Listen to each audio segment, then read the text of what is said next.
Hey asxaabta crypto dhowr muhiim kugu dhacday in portfolio aad samaysatay oo assets ay kugu jiraan in assetskaas ay ka gubtaan ama maxaa la dhahaa cryptocurrency-gaaga jaanigiisa aad dhowr mar ka harto. Taas waxaa keeni karto qaladaad badan oo soo laabta oo cryptocurrencies dadka invest gareeya iyo sidoo kale dadka trade gareeyaba ay sameeyaan. 5 qodob ka soo qaadan doona ama 5 qalad oo dadka common ah oo loo baahan yahay inaad iska ilaaliso inta aad ku guda jirto cryptocurrencies-ka.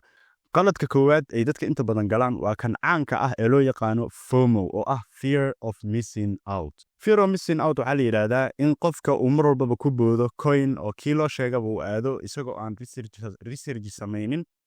sidoo kalena uu markaas meel kasto faa'iido laga sheego uu taagan yahay macna. Taasna waa caqabad weyn.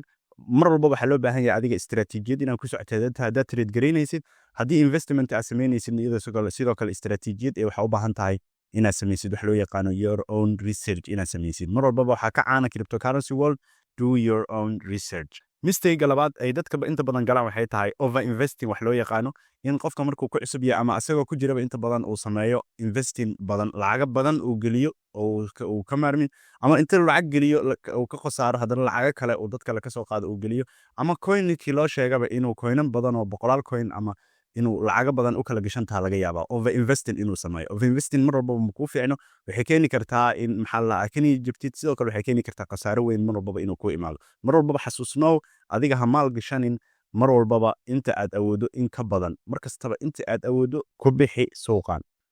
qaladka saddexaad ay galaan dadka cryptocurrency ku jira waxay tahay in lacagtiisa dhan ama wixii uu ku invest garan lahaa lacagta 100% uu hal coin geliyo. qalad waaye in mar walba samaysid hal coin in aan lacagtaada dhan wada maalgelisid oo adoo ukumahaaga dhan hal meel iskugu keenay la mid tahay mar walba waxa la sameeyaa waa la kala duwaa diversification la sameeyaa ina kala duudid assetska markaas maalgashanaysid si hadhow khasaaraha uu noqdo mid balance ah haduu khasaare imaado oo haduu tan ay ka khasaarto tan ay faa'iidadeeda ku fakatid waa ina iska ilaalisaa marka. qaladka afraad waxa la yiraahdaa isagana wuxuu qusayaa dadka trading ka sameeyo oo trade gareeyo cryptocurrencies-ka isagana waxa la yiraahdaa emotional trading qofka in uu dareemihiisa iyo emotionkiisa uu ku trade gareeyo laba arrin iska ilaalin doontaa in maxal lahaa panic kugu dhaco ama aad qalqasho markii suuqa uu meeshii aad rabtay uu gaaro ama uu dhexda marayaba in aad si panic ah u salgareysid adigoo ka cabsanaysid in markaas uu suuqa dib u laabto ama sidoo kale in aad meel aan looga baahnayn in aad baygareyso aad istiraahdo hadii uu suuqa uu meel fiican u aadi doonaay baygarey oo FOMO ay ku qaado fear of missing out inaad weyso faa'iidadaas markaas iman karto adigoo ka cabsanaysid inaad suuqaas gasho. labadaas waa iska ilaalin doontaa emotionkaaga meesha ka bixi istiraatiijiyadaada aamin sidoo kalena adiga mar walba sameey research-gaaga. qaladka ugu dambeeyo oo ah midka ugu muhiimsan dadka inta badan cryptocurrencies ku jira ay sameeyaan waxay tahay wax loo yaqaano inay ignore gareeyaan security-ga. akhari security-ga waa mid aad u muhiim ah qof walba waxa laga yaabaa hadda adigan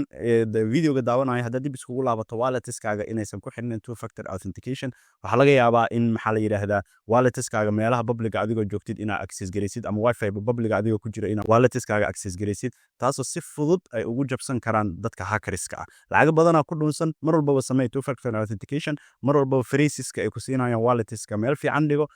haddii aad awoodid inaad xitaa isticmaashid wax loo yaqaano lacag badan hada invest gareynaysid waxa isticmaashaa offline wallet-ka sida ledger-ka iyo ama waxa sameeysaa password-daadi waxa ku kaydsataa si offline ama cold ah oo warqad xitaa waa ku qoran kartaa si ay markaas kugu badbaado. haddaba khiyaarta shantaas qodob ayaa dhowr mar ku soo laabta dadka cryptocurrencies-ka ku jira adiga marka iska ilaali si aad maxal lahaa crypto